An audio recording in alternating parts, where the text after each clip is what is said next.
This edition of the Ridley Report is brought to you by freekeene.com.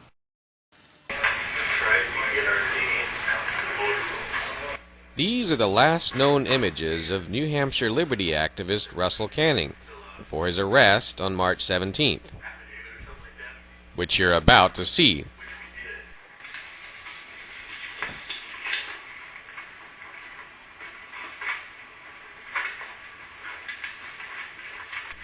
Ironically, these images were shot by Canario, the last liberty activist in New Hampshire to face arrest. Or at least I should say the last one to be arrested. Kanning has been arrested on questionable child support charges. Well, life was good on the outside for a while, huh? But if it is any consolation, the man in charge of his incarceration, Superintendent Richard Van Wickler of the Cheshire County Correction System, is something of a liberty activist himself. Van Wickler happily consented to an audio interview with me yesterday, March 18th, and I'd like to go ahead and air that interview pretty much in its entirety. You'll hear a couple of skips as a result of problems I was having with my audio software. The reason I refer to Van Wickler as, quote, something of a liberty activist is because he's a member of Law Enforcement Against Prohibition. That's an organization trying to end drug incarcerations. And although Russell's incarceration is not drug-related, you'll see Van Wickler has a very libertarian-friendly viewpoint regarding what kinds of people should and shouldn't be put in prison. Do you also feel uncomfortable with having prisoners like Russell in your jail? Well, I think they fall into the same category. One of my issues with respect to being a LEAP member and a speaker is that I've come to realize after, doing a lot of reading and research and talking to people associated with law enforcement against prohibition, that the war on drugs is a usually expensive, failed policy here. And as a person who is concerned about what seems to be disparity in treatment in terms of sentences between different races of offenders throughout this country. So the statistics are significant with respect to the war on drugs as a failed policy, and we need to do something different.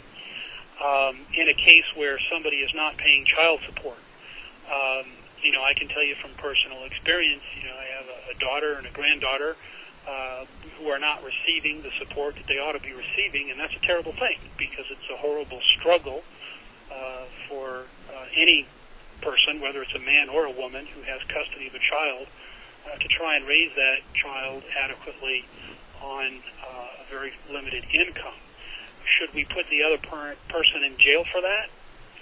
I don't necessarily agree with doing that any more than I agree with putting a person in jail for choosing to smoke marijuana to alter their consciousness.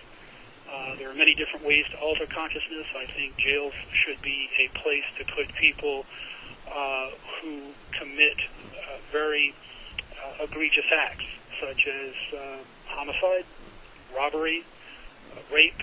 Anytime you hurt somebody else, if you steal from somebody else, I think that's where you draw the line and say you are a criminal. Because you choose to use something other than I choose to alter consciousness, I don't think that makes you a criminal. I think there are a lot of fathers out there that don't want to pay what they're ordered to pay. Some might even argue that it's punitive, that the formulas that the court is using makes it difficult for anybody to survive.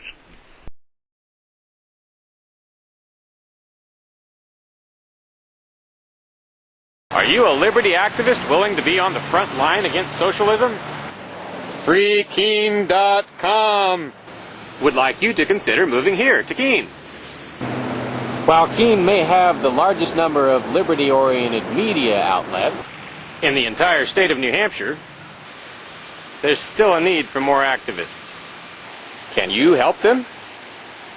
Visit freekeene.com to see what's happening, including the front page news about Julia Miranda's campaign for city councilor. freekeene.com Hooks you up with all the liberty media in town. Join the Keene Liberty Activists and help free the beautiful city of Keene, New Hampshire from the clutches of the government. freekeene.com.